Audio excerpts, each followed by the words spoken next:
بالله من شرور أنفسنا ومن سيئات أعمالنا من يهده الله فلا مضل له ومن يضلل فلا هادي له وأشهد أن لا إله إلا الله وحده لا شريك له وأشهد أن محمدا عبده ورسوله கணியத்துக்குரிய எல்லாம் வல்ல அல்லாஹ் ஜல்ல ஷானஹு தஆலாவின் நல்லடியார்களே, அல்லாஹ்வுடைய பேரருளால்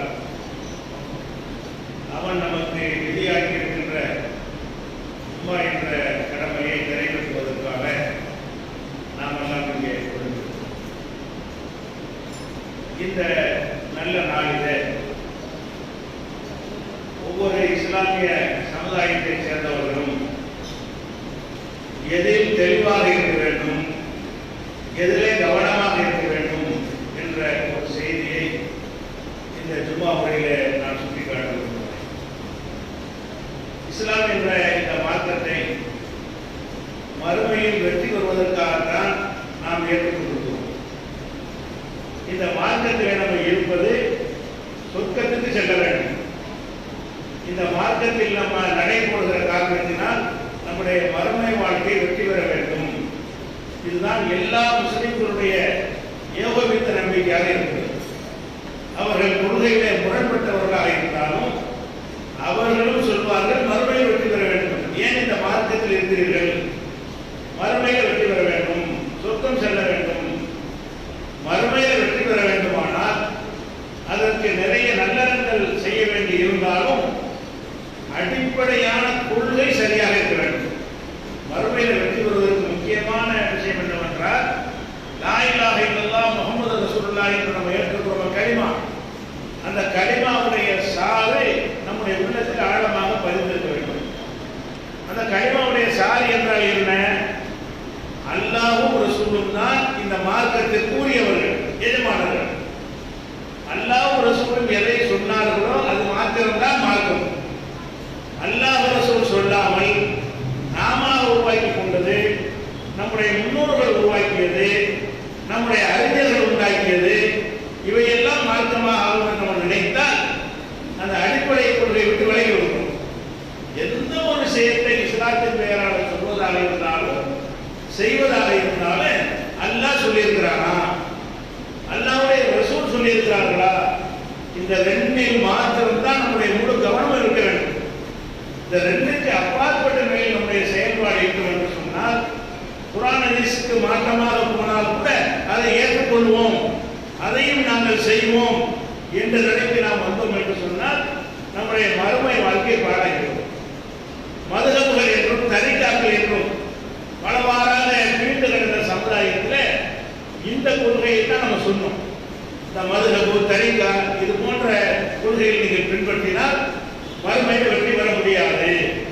அல்லாஹ் சொன்னானா, அல்லாஹ்வுடைய ரசூல் சொன்னார்களா என்பதுதான் உங்களுக்கு மறுமையில கேள்வியாக இருக்கும் என்று சொல்லித்தான் நாம் எல்லாம் அந்த கொள்கையிலிருந்து விலகி குர்ஆன் ஹதீஸ் மட்டும்தான் மார்க்கம் என்ற நிலைப்பாட்டுக்கு வந்திருக்கிறோம். வந்த பிறகு அதுல ஒவ்வொரு வினாடி நேரமும் நம்ம கவனமாக இருக்க வேண்டும். விரட்டி விட்டுவான் செய்தான். இந்த கொள்கையிலிருந்து நம்மளை தடம்புரலை செய்து விட்டால் அவன் லேசாக நம்ம நரகத்தை கொண்டு சென்று விடுவான். அப்போ ஒவ்வொரு வினாடி நேரமும் நம்ம எப்படி இருக்க வேண்டும் என்றால், இது குர்ஆன் ஹதீஸ்க்கு உட்பட்டதா, குர்ஆன் ஹதீஸ்க்கு உட்பட்டுதான் சொல்கிறார்களா, இது குர்ஆன் ஹதீஸ்க்கு மாற்றமாக இருக்கிறதா, அவங்க மனோநிலை எப்படி நமக்கு வழிகாட்டுகிறார்களா, இப்படி இதை கவனமாக நம்ம இல்லை என்று சொன்னால் மதுஹபுல பயணிப்பது ஒன்றுதான், தௌஹீத் என்ற பெயர்ல நம்ம பயணிப்பதும் சமமாக ஆகிவிடும். இதை நம்ம கவனத்தில் கொள்ள வேண்டும். நபிகள் நாயகம் ஸல்லல்லாஹு அலைஹி வஸல்லம் அவர்கள் இந்த ஏகத்துவ கொள்கையில வஹி அடிப்படையை உருவாக்கினார் ஒரு சமுதாயம். அந்த சமுதாயத்திலேயே ஒரு சின்ன ஒரு கால இடைவெளியில அதை விட்டு தலைமுறைட்டாங்க நிறைய பேர். ஆயிரக்கணக்கான வருஷமெல்லாம் ஆகவில்லை. நபிகள் நாயகம் ஸல்லல்லாஹு அலைஹி வஸல்லம் அவர்கள் மரணித்து சில 10 ஆண்டுகளிலேயே சஹாபாக்களிடத்திலேயும் அடுத்தடுத்த தலைமுறையிலேயே வஹிக்கு அப்பாற்பட்டு நடக்கக்கூடியவர்கள் உருவானார்கள். இதற்கு உதாரணம் சொல்வதாக இருந்தால் ஒரு பெருநாள் தொழுகை, மதீனாவுடைய ஆட்சி தலைவராக மர்வான் என்பவர் இருக்கிறார். இது புகாரில நீங்கள் இந்த ஹதீஸை பார்க்கலாம். 956வது ஹதீஸ். மர்வான் என்பவர் மதீனாவுக்கு கவர்னராக இருக்கிறார். அவர் பெருநாள் தொழுகை வந்துவிட்டது.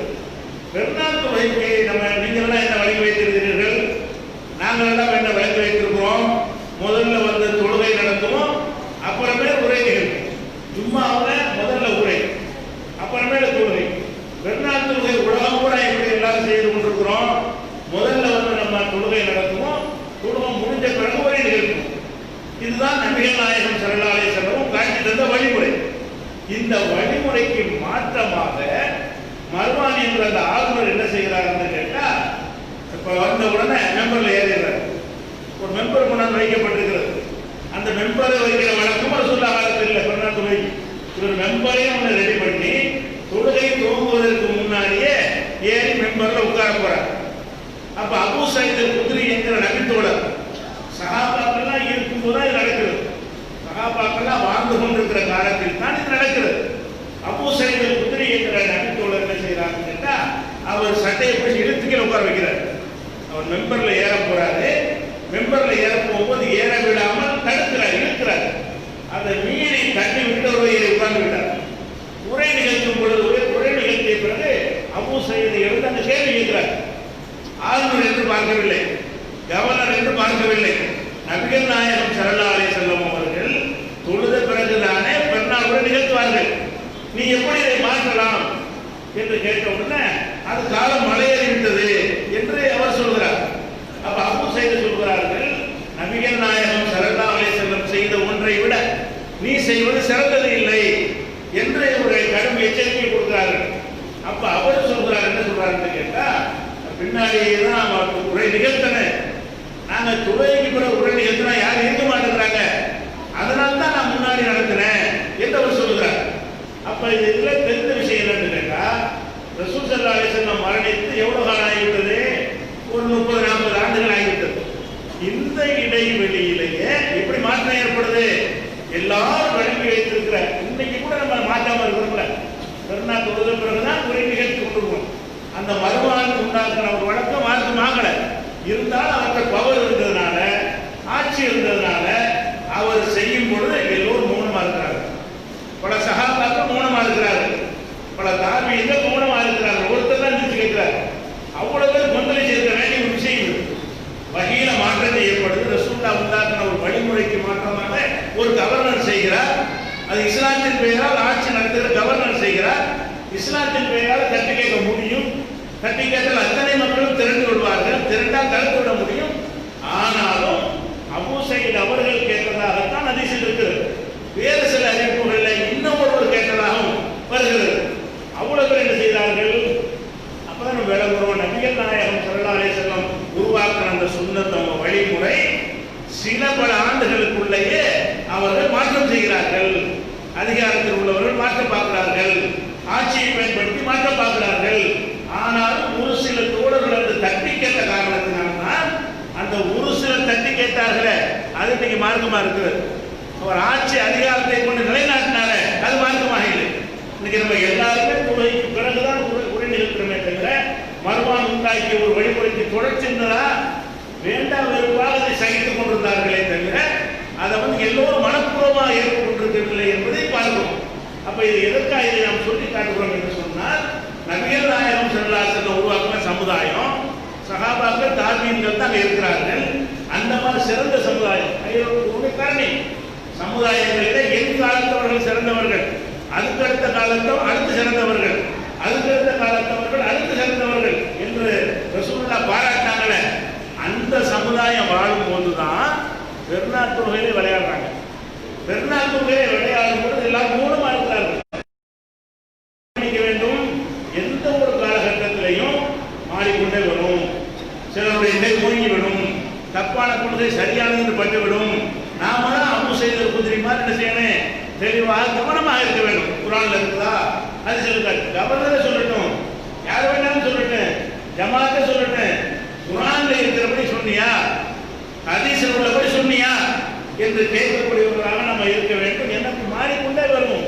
நபிகள் நாயகம் ஸல்லல்லாஹு அலைஹி வஸல்லம் சொல்றாங்க, லதர்கபுன்ன சுனன மன் கான கப்லக்கும், உங்களுக்கு முன்னால் சென்ற யூத கிறிஸ்தவர்கள் இருக்கிறார்களே அந்த வழிமுறையில் நீங்களும் போவீர்கள். ஜானத்திற்கான் முளத்துக்கு கூட பின்பற்றுவீர்கள். அவர்கள் உடுப்பு பொந்திலே போனால் நீங்களும் அதுக்குள்ளே போவீர்கள் என்று நபிகள் நாயகம் ஸல்லல்லாஹு அலைஹி வஸல்லம் நம்மளை எச்சரிக்கிறாங்க. முந்தைய சமுதாயம் எப்படி இஷ்டத்திற்கு அவர்கள் வழி நடந்தார்களோ அந்த மாதிரி என்னுடைய சமுதாயத்திலே வரும் என்று சொல்லி கவனமாக இருங்கள் என்று எச்சரிக்கிறார்கள். அப்ப அந்த வழி அல்லாஹ்வுடைய தூதருடைய வழிகாட்டுதல் மட்டும்தான் மார்க்கம் என்பதை ஒவ்வொரு வினாடி விழுப்போடு இருக்க வேண்டும். இன்னும் சொல்ல போனால் நம்ம வழிக்கு மாற்றமா நடக்கும்னு வைங்க. நடக்கும் பொழுது இது குர்ஆனுக்கு மாற்றம், இது ஹதீஸுக்கு மாற்றம் என்று யாராவது சுட்டி காட்டினால், சுட்டி காட்டியவர் நமக்கு எதிரியாக இருந்தாலும் அதை ஏற்று ஒத்துக்கொள்ளக்கூடிய தன்மை வேண்டும் என்றும் நபிகள் நாயகம் ஸல்லல்லாஹு அலைஹி வஸல்லம் அவர்கள் நமக்கு வழிகாட்டுகிறார்கள். எப்படி வழிகாட்டுகிறார்கள்? ரசூல் ஸல்லல்லாஹு அலைஹி வஸல்லம் நமக்கு சொன்ன மார்க்கத்துல காபாவின் சத்தியம் செய்யக்கூடாது. சத்தியம் செய்யறதா இருந்தால் அல்லாஹ் மேல மட்டும் சத்தியம் செய்யணும். எந்த ஒரு காரியத்தை நீங்கள் சத்தியம் செய்து சொல்வதாக இருந்தாலும், குர்ஆன் மேல சத்தியமா, பாப்பா மேல சத்தியமா, உம்மா மேல சத்தியமா, பள்ளிவாசல் மேல சத்தியமா, காபத்துல்லா மேல சத்தியமா என்றெல்லாம் சொல்லக்கூடாது.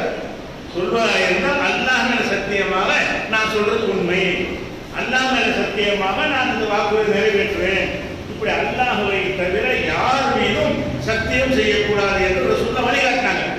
மன் ஹலஃப பிகைரில்லாஹி ஃபகத் அஷ்ரக, அல்லாஹ்வை தவிர வேறு யார் மீதாலும் சத்தியம் செய்தால் அவன் அல்லாஹ்வுக்கு இணை கற்பித்து விட்டான். காபாவின் மீது ஆன, குர்ஆன் மேல ஆனது என்ன ஷிர்க், அல்லாஹ்வுக்கு இணை கற்பித்த ஒரு பெரிய குற்றமாகி விடுகிறது. இப்படி நபிகள் நாயகம் ஸல்லல்லாஹு அலைஹி வஸல்லம் அவர்கள் மக்களுக்கு வழிகாட்டினார்கள். இந்த நேரத்தில் சஹாபாக்கிட்ட ஒரு வழக்கம் இருந்தது. என்ன இருந்தது? காபாவின் சத்தியமாக சொல்லிக் கொண்டிருக்கிறார்கள். ரசூலுல்லாஹ் தடை செஞ்சிட்டாங்க, அல்லாஹ் மேல தவிர எதன் மீதும் சத்தியம் செய்யக்கூடாது. ஆனால் சில சஹாபாக்கள் காபாவின் சத்தியமாக என்று பேசிக் கொண்டிருக்கிறார்கள். ரசூலுல்லாஹ் தடுத்த பிறகு, ரசூல் ஸல்லல்லாஹு அலைஹி வஸல்லம் இப்படி சொன்ன பிறகு கூட விளங்காம காபாவின் தானையாக சொல்லுகிறார்கள். அப்ப நபிகள் நாயகம் ஸல்லல்லாஹு அலைஹி வஸல்லம் அவங்கள்ட்ட ஒரு யூதர் வர்றார், யூத பாதிரியார் வர்றார். வந்து என்ன சொல்றாருன்னு கேட்டா, நாங்கள் ஷிர்க் வைக்கிறோம் நீங்க சொல்றீங்க. ரசூலுல்லாஹ் கேட்கிறார், நாங்க வந்து அல்லாஹ்வுக்கு இணை கற்பிச்ச கூட்டம் என்று எங்களை பத்தி நீங்க சொல்றீங்க, இன்னும் துஷரிக்கூன, நீங்க தான் ஷிர்க் வைக்கிறீங்க, ஒரு நத்திக்கூன, நீங்க தான் அல்லாஹ்வுக்கு இணை கற்பிக்கிறீங்க என்று அவர் சொல்றார். ரசூலுல்லாஹ் கேட்கிறார், அது என்னப்பா நாங்க இருப்ப ஷிர்க் வைக்கிறோம் அப்படின்ன உடனே, நீங்க வந்து ஒரு ரப்பில் காபான், ஒரு ஒல் காபான்னு சத்தியம் செய்யறீங்க, உங்க சமுதாயத்தை சேர்ந்தவர்கள் சத்தியம் செய்யும் பொழுது காபாவின் மீது ஆணையாக என்று சொல்கிறீர்கள். காபா என்ன அல்லவா? அது ஒரு கட்டிடம், அதுக்கு கண்ணு இல்லை, காது இல்லை, சிந்தனை இல்லை, நம்ம கோரிக்கையை கேட்க போறது இல்லை, அதை சாட்சியாக்க முடியாது, அது புனிதமான ஆலயம், அது அல்லாஹ் கிடையாது. எப்படி அது மீது சத்தியம் செய்யறீங்கன்னு கேட்கிறார். அப்ப நபிகள் நாயகம் ஸல்லல்லாஹு அலைஹி வஸல்லம் சொன்னாங்க, நீ எனக்கு புத்தி சொல்வதா, நீ எதிரி வந்து எனக்கு வழி காட்டுவதா, என் தப்ப நீ சுட்டி காட்டுவதா, என் தோழர்கள் தொடர்ச்சியாக செஞ்சுட்டு வர ஒரு காரியத்தை வந்து உன் சொல்ல கேட்டு மாற்றுவனா என்று சொல்லவில்லை. என்ன சொன்னாங்க? சஹாபாக்களை அழைத்து, இனிமேல் ஒல் காபான்னு சொல்லாதீர்கள், ஒரு ரப்பில் காபா என்று சொல்லுங்கள். காபாவின் மீது ஆணையாக என்று சொல்லாமல், காபாவுடைய இறைவன் மீது ஆணையாக, ரப்பில் காபானா அல்லாஹ், காபாவுடைய இறைவன் மீது ஆணையாக சொல்லணுமே தவிர காபாவின் மீது ஆணையாக சொல்லாதீங்கிறாங்க. ஏன் இதை சொல்றாங்க? யூதர் தான் சுட்டி காட்டுறாரு. யூதர் சுட்டி காட்டும் பொழுது நம்ம சஹாபாக்களை முட்டு கொடுக்கணும், சஹாபாக்களை காப்பாற்றணும், நம்ம செஞ்சுக்கிட்டு வர்ற செயலை எப்படியாவது நியாயப்படுத்தணும் என்று ரசூலுல்லாஹ் நினைத்தார்களா? அவர் சுட்டிக்காட்டு நியாயம் இருக்கிறது. சரியான கேள்வி கேட்கிறார். நம்ம தான் ஷிர்க் வைக்கக்கூடாதுன்னு சொல்றோம், காபாவின் மீது ஆணையாக என்று சொன்னால் அதில் ஷிர்க் வருது. அவர் சுட்டி காட்டிவிட்டார் என்று சொன்ன பிறகு நபிகள் நாயகம் ஸல்லல்லாஹு அலைஹி வஸல்லம் அவர்கள், ஒரு ரப்பில் காபா என்றால் இனிமேல் நீங்கள் பேச வேண்டும், காபாவுடைய இறைவன் மீது ஆணையாக குற்றச்சாட்டு. அடுத்து அதை யூதர் என்ன செய்யறாருன்னு கேட்டா, இன்னொரு குற்றச்சாட்டு சொல்கிறார். அதான் எந்த ஒரு காரியம் நம்ம நடந்தாலும் அல்லாஹ்வுடைய நாட்டப்படி நடந்துச்சு என்பதுதான் தௌஹீத். ஒரு காரியம் நடந்துச்சுன்னு வைங்களேன், நடந்தா யாருடைய நாட்டப்படி நடந்தது? அல்லாஹ்வுடைய நாட்டப்படி. ஒருத்தர் பணக்காரர் ஆயிட்டார், அல்லாஹ்வுடைய நாட்டப்படி. ஒருத்தர் குழந்தை பெற்றார், அல்லாஹ்வுடைய நாட்டப்படி. எல்லாமே அல்லாஹ்வுடைய நாட்டப்படி நான் சொல்ல வேண்டும். ஒரு துன்பமே ஏற்பட்டு விட்டது, அல்லாஹ்வுடைய நாட்டப்படி என்று சொல்ல வேண்டும். ஆனால் சஹாபாக்கள்ல சில பேர் மாஷா அல்லாஹு முஹம்மது, அல்லாஹ்வுடைய நாட்டப்படி முகமது நாட்டப்படி சொல்லி கொண்டிருக்காங்க. ரசூலுல்லாஹ் அதை கவனிக்காம அவர் காதுக்கு வந்துச்சா வரலையான்னு தெரியல, சஹாபாக்கள் சொன்னார். சஹாபாக்கள் வந்து மாஷா அல்லாஹு வஷித்த முகமதே, நீங்கள் நாடியபடியும் அல்லாஹ் நாடியபடி நடந்து விட்டது. வருவாங்க ரசூலுல்லாஹ் வருவாங்க, நீங்க நான் நினைச்சபடி அல்லாஹ் நினைச்சபடி நடந்துருச்சு அப்படின்னு ஒரு வார்த்தையே சொல்றாங்க. இதை ரசூலுல்லாஹ் கவனிக்காம அதை கண்டிக்காம விட்டு இருக்கிறாங்க. இதை ஒரு மென்ஷன் பண்ணி கேட்கிறாரு. யூதர் கேட்கிறாரு, அல்லாஹ் நாடியபடி நடந்துச்சுன்னா ஓகே. அல்லாஹ் நாடியபடி முகமது நாடியபடி நடந்துச்சு என்று வாழ்க்கை சொல்றாங்களே அது ஷிர்க் இல்லையா? நான் கேட்கிறாரு, ஷிர்க் அல்லாஹ்வுக்கு இணை கேட்கிறீங்க, முகமது நாடியபடி இப்படி நடக்கும், அல்லாஹ் நாடும் நடக்கும் என்று அவர் எச்சரிக்கை பண்ண உடனே ரசூல் ஸல்லல்லாஹு அலைஹி வஸல்லம் அவர்கள் அதுக்கு ஏதாவது லாஜிக் பண்ணி அது வாதம் பண்ணி நியாயப்படுத்தினாங்களா? இல்ல. உடனே சஹாபாக்களை கூப்பிட்டாங்க, மாஷா அல்லாஹ் ஷிர்க் என்று சொல்லாதீர்கள், மாஷா அல்லாஹ் சும்மா ஷிர்க் என்று சொல்லுங்கள். அல்லாஹ் நாடினான், அதுக்கு பிறகு முகமது நாடினார் என்று வேண்டாம் சொல்லிக் கொள்ளுங்கள். அல்லாஹ் முகமது நினைத்தபடி நடந்துவிட்டது என்று சொல்லாதீர்கள் என்று நபிகள் நாயகம் ஸல்லல்லாஹு அலைஹி வஸல்லம் அவர்கள் அதை திருத்துகிறார்கள். எது திருத்துறாங்க? அந்த வஹீக்கு மாற்றமான ஒரு செயல்பாடு இருந்தால் நம்மளே செஞ்சால் கூட நம்முடைய எதிரிகள் வந்து சுட்டி காட்டினால் கூட அதை மாற்றிவிட வேண்டும் என்பதற்கு ஆதாரமாகத்தான் இதை எடுத்து வைக்கிறோம். அப்ப நம்மகிட்ட ஒரு செயல் நடக்கிறது, இது குர்ஆன் ஹதீஸ்க்கு மாற்றமா இருக்குது. யாரும் சுட்டி காட்டுறாங்க, நம்ம எதிரியை சுட்டி காட்டுறாங்க, நம்மளை அழிக்கணும் என்று நினைக்கக்கூடியவரை சுட்டி காட்டுகிறார். அந்த சுட்டி காட்டுவது நியாயம் இருந்தால் அந்த நியாயத்தை ஏற்று உடனே மாற்றிக் கொள்ள வேண்டும். அப்பதான் மறுமையில் வெற்றி பெற முடியும். அதெல்லாம் முடியாது, நாங்கள் இப்படிதான் செய்வோம், எங்களுடைய வழக்கு இதுதான், இப்படிதான் எங்களுக்கு உத்தரவு வந்திருக்கிறது என்று நீங்கள் நடப்பீர்களே ஆனால் நடமாற ஆரம்பிச்சாச்சு, வழிதவர ஆரம்பிச்சாச்சு, நரகத்தை நோக்கி நடைபோட ஆரம்பித்தாகிவிட்டது புரிந்து கொள்ள வேண்டும். அப்ப இந்த மார்க்கத்தை பொறுத்தவரைக்கும் எது நம்ம தெளிவாக இருக்க வேண்டும் என்றால், நிறைய அமல் செய்வதில் தெளிவாக இருப்பதை விட, திக்ர் தஸ்பீஹ் செய்வதில் தெளிவாக இருப்பதை விட, அல்லாஹ் ரசூல் சொன்னதான் நம்ம செய்யறோமா வேற ஏதாவது செய்யறோமா, அல்லாஹ் ரசூல் சொல்லாதவைகளை மார்க்கம் என்று நம்ம நடைமுறைப்படுத்துறோமா என்று ஒவ்வொருத்தரும் என்ன செய்யணும், நெஞ்சத்தில் கை வைத்து கவனமாக இருந்து கொள்ள வேண்டும். நபிகள் நாயகம் ஸல்லல்லாஹு அலைஹி வஸல்லம் அவர்கள் இது குறித்து எச்சரிக்கை பாருங்க. சின்ன ஒரு விஷயத்துல கூட அந்த மாதிரி அல்லாஹ் ரசூல் மாற்றமா நடக்கக்கூடாது என்று எச்சரிக்கிறாங்க. எப்படி எச்சரிக்கிறாங்க? இரவுல படுக்கைக்கு போகும்போது ஒரு துவா ரசூல்லா கற்று தர்றாங்க. இது பலரும் அடிக்கடி நீங்கள் கேட்ட ஒரு ஹதீஸ் தான். அந்த துவாவை கற்றும் பொழுது அது ஒரு வார்த்தை வரும். என்ன வார்த்தை? ஓபி ஆமன்து கிதாபிக அல்லதி அன்ஸல்த வ நபியிக அல்லதி அர்ஸல்த, இப்படி ஒரு வார்த்தை வரும். தூங்கும் போது ஓத வேண்டிய ஒரு பெரிய துவா. அந்த துவாவுல ஒரு வார்த்தை என்ன வரும்னா, ரசூலிக அல்லதி அர்ஸல்த வ நபியிக அல்லதி அர்ஸல்த அப்படின்னு வரும். அப்ப அந்த துவாவை மனப்பாடம் பண்ண சஹாபி என்ன செய்வாங்கன்னு கேட்டா, நபியிக அல்லதி அர்ஸல்த என்று மனப்பாடம் பண்றதுக்கு பதிலாக ரசூலிக அல்லதி அர்ஸல்த மனப்பாடம் பண்ணிடுவார். நபியே ரசூல் மாத்திடுவார். ரெண்டு ஒன்று தான். நபினாலும் நபி தான், அல்லாஹ்வுடைய தூதர் தான். ரசூல் என்றால் அவங்க தான். நீ அனுப்பிய ரசூலை நம்பினேன், நீ அனுப்பிய நபியை நம்பினேன், மீனிங் அப்போ தப்பு இருக்கா? ரெண்டும் ஒரே அர்த்தம் தான்.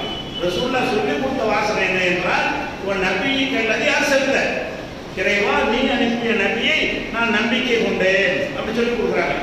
இவர் என்ன செய்யறாரு? மனப்பாடம் பண்ணும்போது பெரிய துவா இருக்கிறதுனால இந்த ஒரு இடத்துல மட்டும் மாத்திட்டார், பேருந்து மாத்தல. நம்பினா ரசூல் ஒன்று தானே நினைத்து கொண்டு ஒரு ரசூலை கண்டது அரசர் தங்குறார். இதுக்கு என்ன அர்த்தம்?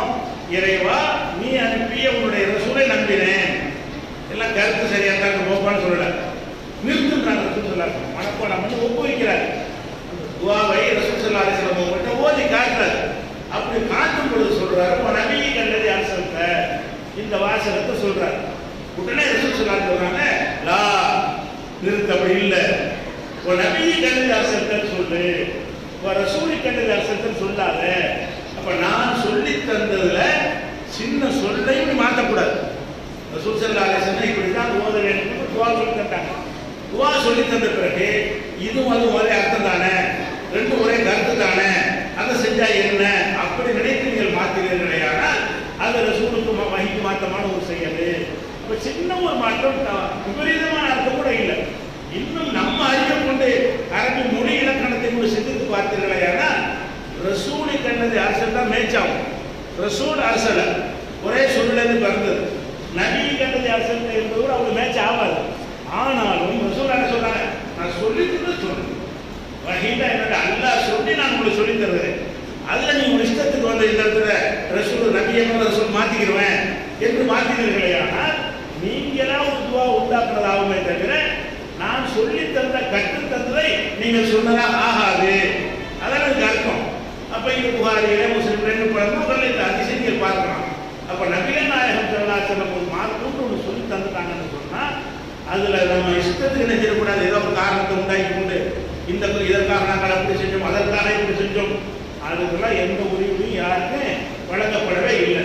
இன்னும் சொல்ல போனா நரகத்தில் கொண்டு போய் சேர்க்கிறது எது தெரியுமா? இந்த வாதம் தான். எந்த வாதம்? அல்லாஹ் சொல்றான், யௌமத்து கல்லபுருஜூஹும் பின்னார், அவங்களுடைய முகங்கள் நரகத்தில் கொண்டு புரட்டப்படும் பொழுது யாழைத்தனா அதானல்லாஹ வஅதன ரசூலா, அல்லாஹ் சொன்னதை கேட்காமல் போய்விட்டோமே, ரசூல் சொன்னதை கேட்காமல் போய்விட்டோமே, இன்னா அதானா சாதகனா குபரானா, எங்கள் தலைவர்கள் பெரியார்கள் சொன்னதை கேட்டோமே, வல்லமுன சபிலா, எங்கள் வழிகெடுத்துட்டார்களே. நரகத்தில் போட்டு புரட்டும் போது நம்ம என்ன சொல்லுவோமா? நரகவாசியாக இருந்தால் அவன் என்ன சொல்லுவான்? நாங்கள் பெரியார்கள் கேட்டோம், முன்னோர்கள் சொல்ல கேட்டோம், மகான்கள் சொல்ல கேட்டால் கேட்டுட்டாங்க, அல்லாஹ் சொன்னதை நான் கேட்டுருக்கலாம், ரசூல் சொன்னதை கேட்டுனா நரகத்துக்கு வந்திருக்க மாட்டோம். அப்ப நரகத்தில் கொண்டு ஒருத்தனை எது சேர்க்கும் என்றால் அவனுடைய அமல்கள் மாத்திரம் கொண்டு போய் சேர்க்காது, அவன் செய்கிற அமல் அல்லாஹ் ரசூல் சொன்னபடி செஞ்சானா, அந்த அமல் அல்லாஹ் ரசூல் சொன்ன அமலா, சொன்ன மாதிரி செஞ்சானா, இதன் அடிப்படையில் தான் கூலி கிடைக்கும். அப்படி இல்லாம நாங்கள் எதை செஞ்சோம், நாங்கள் தொழுவோம், நாங்கள் நோன்பு வைத்தோம் என்று நம்ம செயல்பட்டு அது அல்லாஹ் ரசூல் சொன்னபடி இல்லை என்று சொன்னால் அது நரகத்தில் கொண்டு போய் சேர்க்கிறது. நன்மை இல்லாம போறது மட்டும் இல்லை, நரகத்தில் கொண்டு போய் சேர்க்கும். நபிகள் நாயகம் ஸல்லல்லாஹு அலைஹி வஸல்லம் சொல்றாங்க, மன் அஹதத பி அம்ரினா ஹாதா மா லைஸ மின்ஹு, இந்த மார்க்கத்தில் இல்லாத ஒருத்தன் புதிதாக ஒருத்தன் அவனா உண்டாக்கினானேயானா ஒவ்வொரு அது அல்லாஹ்வால் நிராகரிக்கப்படும். நீங்களாவும் உண்டாக்குனீங்கன்னு வைங்க, அது அல்லாஹ்வால் நிராகரிக்கப்படும். இது அடிப்படையான ஒரு விஷயம். இன்னைக்கு தௌஹீதுல பயணிக்கிற நாம் சிந்தித்து பார்க்கிறேன், இந்த பேசிக்ல கரெக்டா நம்ம இருக்கிறோமா? நம்ம சிலர் மீது ஒரு அன்பு வைக்கிறோம், சில இயக்கங்களில் பயணித்து விடுவோம், சில ஜமாத்துகள் அங்கம் வகிப்போம். அது அங்கம் வகிக்கும் பொழுது அவங்க சொல்லிட்டார்கள் என்பதற்காக வேண்டி தப்புன்னு தெரிஞ்சாலும் தலையாட்டக்கூடியதெல்லாம் உருவாமையானால் நம்முடைய மர்மம் என்னவா? வேற பிறை பார்த்தால் பிறனால் அறிவிக்க வேண்டும். இது நபிகள் நாயகம் ஸல்லல்லாஹு அலைஹி வஸல்லம் காட்டிய வழிமுறை. சுபுகுல தகவல் கிடைக்கிறது.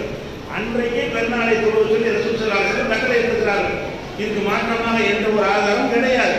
இதற்கு மாற்றமாக டவுன் காஜி அவர்கள், சென்னை தலைமை காஜி அவர்கள் அறிவித்த பொழுது அவருக்கு எதிராக போராட்டம் எல்லாம் பண்ணியிருக்கிறோம். எப்படி நீ தகவல் வந்த பிறகு, பிறை பார்த்த தகவல் வந்த பிறகு நீ எப்படி பெருநாளை தள்ளி வச்ச என்றெல்லாம் கேள்வி கேட்டுக்கிறோம். அப்படி இருக்கும் பொழுது பிறை பார்த்த தகவல் வருகிறது, மக்கள் கூட்ட முடியாது. மருவான் சொன்னது போல மருவன் தான் சொன்னார். என்ன சொன்னாரு? நாங்கள் தொழுகைக்கு பிந்தி பயான் பண்ணோம்னா யார் உட்கார மாட்டேங்கிறாங்க, முன்னாடி பயான் பண்ண மக்கள் உட்காருவாங்க என்று சொல்லி அவர் பெருநாளைக்கு பின்னாடி உரை நிகழ்த்தினார்ல. முன்னாடி அவர் சொன்ன காரணம் என்ன? மார்க்கத்தை மீறுவதற்கு நான் சொல்லவில்லை. முன்னாடி தான் யாரும் பயானம் உட்கார வச்சுக்கலாம், பின்னாடி தான் சலாம் ஓடி போயிடுறாங்க, பயானத்துக்கு உட்கார மாட்டேங்கிறாங்க, அதுக்கு தான் முன்னாடி வச்சிருக்கிறார். அதே மாதிரி கூட்டம் கூட்ட முடியாது என்பதற்காக பெருநாளை தள்ளி வைக்கிறாங்க. அதை நம்ம பேசாம இருக்கோம். கூட்டம் கூட்ட முடியவில்லை என்பதற்காக பிறை பார்த்த தகவல் வந்த பிறகு கூட கூட்டம் அதிகமாக கூட்டுவதற்காக ஒரு நாள் தள்ளி வைக்கலாம் என்றால் இது எந்த மார்க்கத்தில் எடுத்தார்கள், எந்த ஹதீஸ் அடிப்படையாக வைத்து எடுத்தார்கள்? இப்படி செய்கிற அதிகாரம் யாருக்காவது இருக்கிறதா? அவங்களுக்கு இல்லை என்று சொன்ன அந்த விஷயத்தை நாம செய்யப்பட்டு சாம எல்லாரும் மூலமாக இருந்தால் நம்ம பயணிப்பது எதுல? குர்ஆன் ஹதீஸ்லையா? குர்ஆன் ஹதீஸ்ல தான் பயணிப்பதாக இருந்தால் அபூ சயீத் குத்ரியாக நம்ம இருந்திருக்க வேண்டும். அபூ சயீத் குத்ரி எப்படி சட்டை கொடுத்து எடுத்து கேட்டாரோ அந்த மாதிரி சரி, எப்படி நீ சொல்ல போச்சு? இதை சொல்ல உங்களுக்கு யார் அதிகாரம் கொடுத்தா? நீங்க அல்லாஹ்வுடைய ரசூலா? நீங்களா சட்டம் போடுவீங்களா?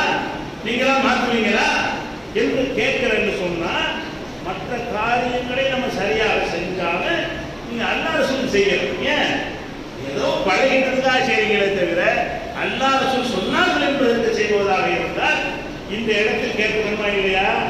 சும்மா போய்கிட்டே இருந்தோமையானால் அவர் தௌஹீதுக்கு தரம் மாறிக்கொண்டிருக்கிறோம், நன்றாக தெரிகிறது. அதே மாதிரி பெருநாள் தொழுகை கட்டாய கடமை என்று நம்ம எல்லாரும் வழங்கி வைத்திருக்கிறோம். நிறைய ஆதாரம் இருக்கிறது. திருக்குறான்ல சாதியில் நம்பிக்கை பண்ணார், அல்லாஹ்வுக்காக தொழுது அல்பீராக அது பெருநாள் தொழுகை தான் குறிக்கிறது. அப்படி தெளிவாக சொல்லப்பட்ட ஒரு விஷயம். நபிகள் நாயகம் ஸல்லல்லாஹு அலைஹி வஸல்லம் அவர்கள் இந்த பெருநாள் தொழுகைக்கு பெண்கள் உட்பட வரணும்னு கட்டளையிட்டார்கள். மற்ற தொழுகைகள் கட்டளையிட்டார்கள். பெண்கள் விரும்பினா வரலாம், வரலன்னா வீட்டில் தொழுகிறோம், ஜும்மா தொழுகைக்கணும், ஜமாத் தொழுகைக்கணும். பெருநாள் தொழுகைக்கு எல்லா பெண்களும் வரணும். அதுக்கு தான் திடல்ல கொண்டு வைக்கிறாங்க. திடல்ல வைக்கிறதுக்கு காரணம் என்ன? பெண்கள்லாம் வரணும் என்பதற்காக தான்.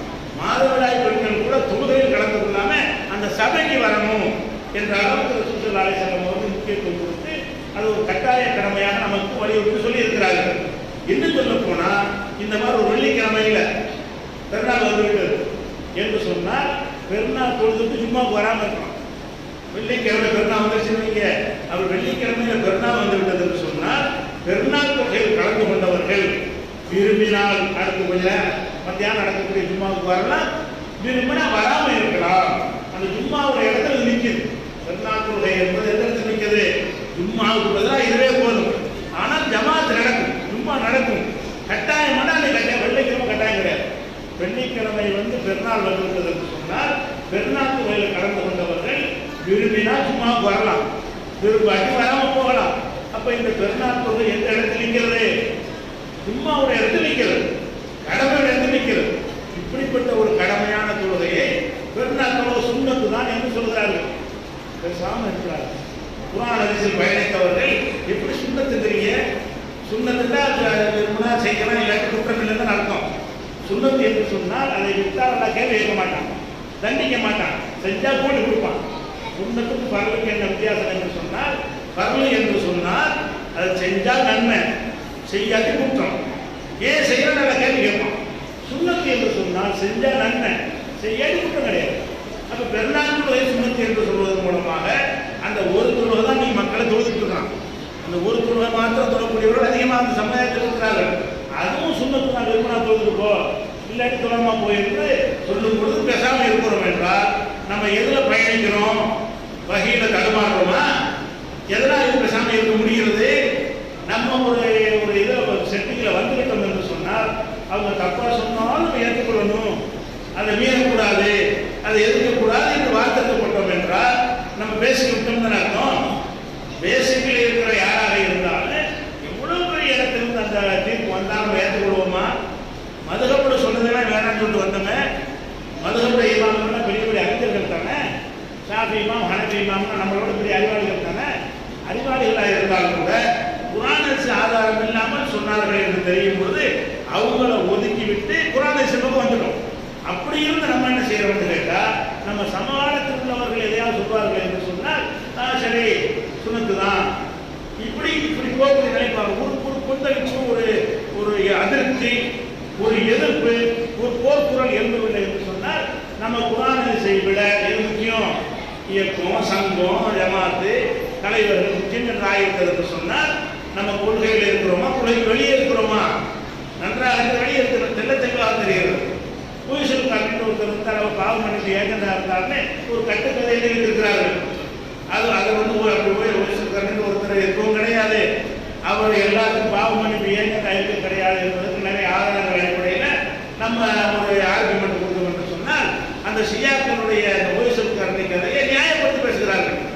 மனிதர்களுக்கு அந்த மாதிரி பாவம் பண்ணி கொடுக்கக்கூடிய அதிகாரம் இருக்குது, பேசாமல் இருக்கிறோம். இந்த அக்கீதாவில் தடுமாற செய்யக்கூடிய விஷயமாச்ச எப்படி இதை சொல்றீங்க? நம்ம கேட்க மாட்டேங்கிறோம். நீங்க எல்லாம் தெரிஞ்சு வச்சுக்கிற ஒரு விஷயத்தை சொல்வதாக இருந்தால் பெருநாள் தொழுகை இருக்கு.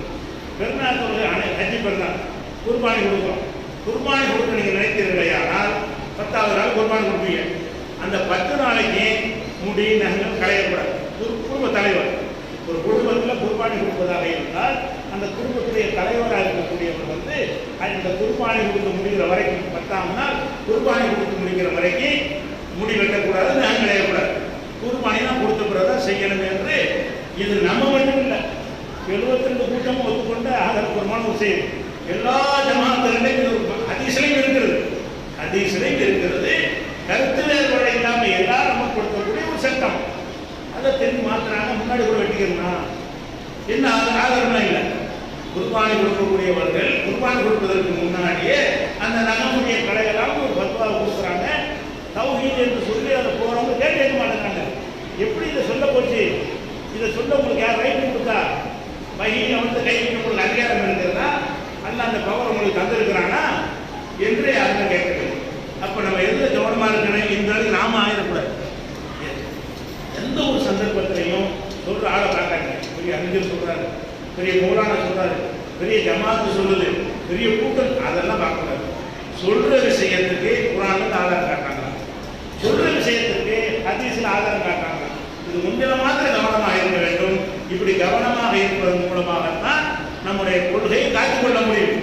ஒரு அளவுக்கு மட்டும் மீடியமாக இருந்துவிட்டு ஒரு காலப்போக்கில் என்ன சொன்னாலும் கேட்போம், சுற்றறிக்கை வந்தால் போதும், பத்வா வந்தால் போதும் என்று நீங்கள் போனோம் என்று சொன்னால் கடைசியில் ஒரு மதுரபாக இருந்துவிடும். அது அந்த ஏற்கனவே செஞ்ச நல்ல கெட்டடங்களாக மாறிவிடும். நீங்கள் ஏற்கனவே செஞ்ச நல்ல காரியங்களும் அல்லாவுக்காக செய்யலாம் என்ற ஒரு நிலைக்கு ஆளாகி நம்முடைய அமல்கள்லாம் பாழாகிவிடும். அமல்களை காத்துக்கொண்ட நன்மக்களாக அல்லாஹ் ரப்பல் ஆலமீன் உங்களை எங்களை நாக்கி அருள்வானாக.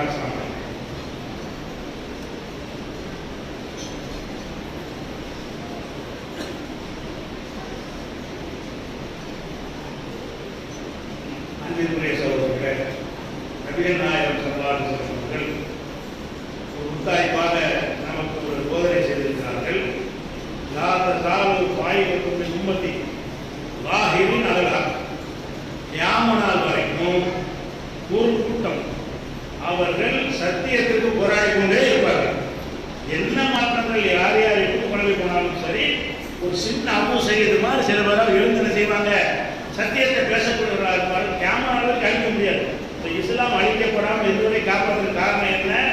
ஒவ்வொரு காலகட்டத்தில் ஒரு சின்ன ஒரு கூட்டத்தை என்ன செய்வான்ல, அந்த விழிப்புணர்வை உண்டாக்கி அதை காப்பாற்றி கொண்டே வருவான் என்று சொல்கிறார்கள். நாம் அந்த கூட்டத்தில் உள்ளவர்களாக எந்த கூட்டம் சத்தியம் என்று வரும்பொழுது பொங்கி எழுமோ, அநியாயத்துக்கு எதிராக கொந்தளித்து அதை தடுக்க முயற்சி பண்ணுமோ, அப்படிப்பட்ட ஒரு கூட்டமாக இருக்க வேண்டும். அவர்களுக்கு அல்லாஹ்வுடைய உதவி இருந்து கொண்டே இருக்கும் என்று ரசூல் ஸல்லல்லாஹு அலைஹி வஸல்லம் சொன்ன அடிப்படையில் அந்த சிறு கூட்டமாக தப்பு என்றால் சுட்டி காட்டுவோம், நியாயம் என்றால் வேலை இருக்கும், ஆதாரம் இருந்தால் தான் கட்டுப்படுவோம், ஆதாரம் இல்லை என்றால் எழுந்து நிற்போம். இப்படி இருக்கிறது தான் சத்தியம். இந்த சத்தியத்திற்கு போராடக்கூடிய ஒரு மக்கள் இருந்து கொண்டே இருப்பார்கள். அப்படி இருக்க